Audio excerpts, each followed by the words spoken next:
Hello and welcome.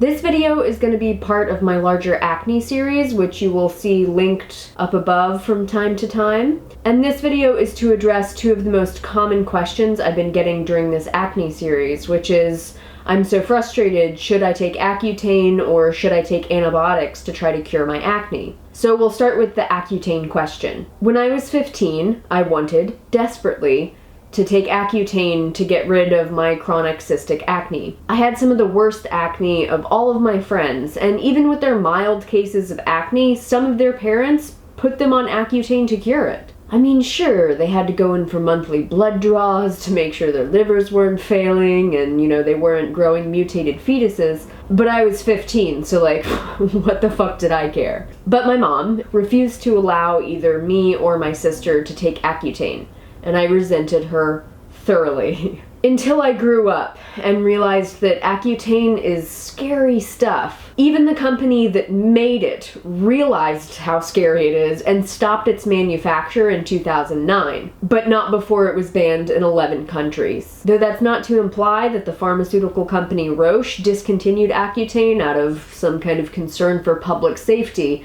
They did it because their patent was up and the market for generics would mean that Accutane sales would no longer make enough money to pay for the class action settlements. But anywho, generic versions of Accutane are still around, and optimistic young people everywhere, drunk on the myth of infallibility, continue to rationalize the black box warning with thoughts like, I mean, my liver, can't fail. What do I really use strong bones for, really? I mean, violently shitting myself 30 times a day until I have to have my bowel resected and traded in for a colostomy bag wouldn't be anything as bad as this fucking pimple. Because you read the side effects and you can't help but looking at your dermatologist or doctor wondering, what the fuck? What the fuck? Seriously, what the fuck are you people thinking? You are essentially putting children on drugs that are capable of destroying their livers and give chronic bowel disease without making attempts at any significant change in lifestyle. It's profits. It's profits over people. It's professional laziness. And it makes me sick. And what perhaps makes me most irritated is that all this drug does, aside from disfiguring fetuses, is dry you up like a worm on a hot sidewalk. It just impedes your body from making lubricants. So sebaceous glands stop producing sebum, which prevents acne breakouts, but it also affects your ability to make tears and nose moisture, scalp oils. You just dry up. And while this might sound fine, less boogers and stuff, as with everything else in the world, too much of a good thing literally ruins your life. And there are ways of decreasing the amount of oil your skin produces without going on a life-threatening drug that'll age you faster than you can say non-alcoholic liver disease. And the best way that you can do that is to stop eating greasy food, which is a suggestion I'm positive you've heard before, the only difference being that what I classify as greasy. So the usual suspects like deep fried crap you find at cheap Chinese food buffets and cheeseburgers and fries or donuts and all that certainly counts. But I'm also talking about other high-fat foods that are sometimes considered to be health foods like milk and cheese, eggs, beef, pork, fish, and yes, even skinless chicken breast and the Paracone prescription miracle wild Alaskan salmon, and olive oil. If you don't believe me, I encourage you to watch the rest of my acne series videos, because seriously, everything you eat has everything to do with greasy skin and perpetual acne. And I know what you're thinking. That sounds hard and stuff. And yeah, changing what you eat isn't the easiest thing in the world, but it's a whole lot easier than living with a colostomy bag, or a disfigured child, or raging suicidal depression, or thinning hair, or stunted bone growth.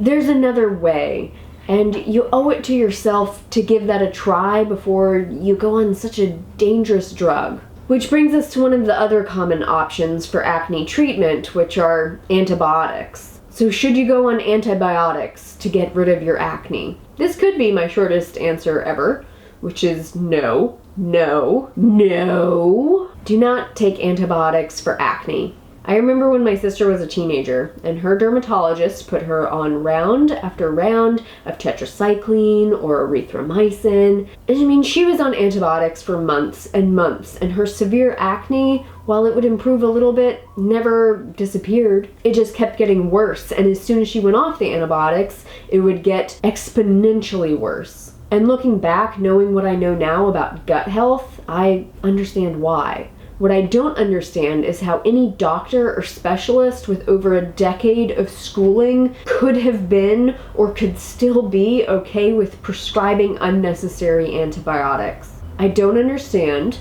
how any doctor could have such simplistic understandings of human physiology as to believe that long-term antibiotic use wouldn't have effects on overall long-term health. Or that the causes of chronic acne could be as simplistic as, well, there's like bacteria on the face.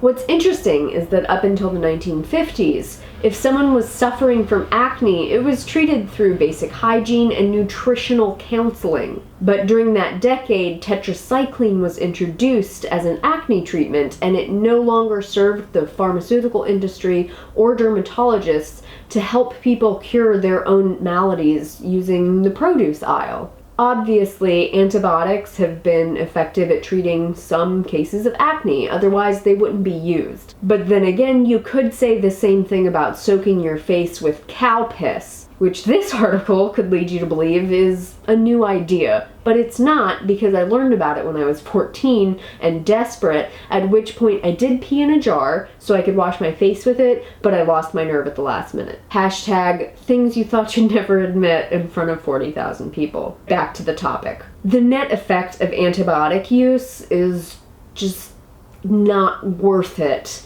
Antibiotics have a devastating effect on the gut microbiota. And if you have any questions about the importance of gut health in relation to acne, please watch this video. Long story short, the health of your gut intimately and immensely affects the health of your skin and the rest of your body. And antibiotics immediately and immensely affect the health of your intestines, putting you at risk not only for persistent acne breakouts, but for uncontrolled weight gain, leaky gut syndrome that puts you at higher risk for autoimmune diseases, systemic hormonal imbalances, antibiotic-resistant infections, which incidentally can also lead to bowel resections and colostomy bags, along with a multitude of other long and short-term side effects that are listed on the side of the boxes of these drugs. This may be hard to believe, but I didn't start researching this video with the intention of mentioning colostomy bags, but now I have had to, 2 times, which is a problem, in my opinion, because as a planetary whole, we have enough shitbags to deal with. We don't need any more unnecessarily. And I totally understand why these drug therapies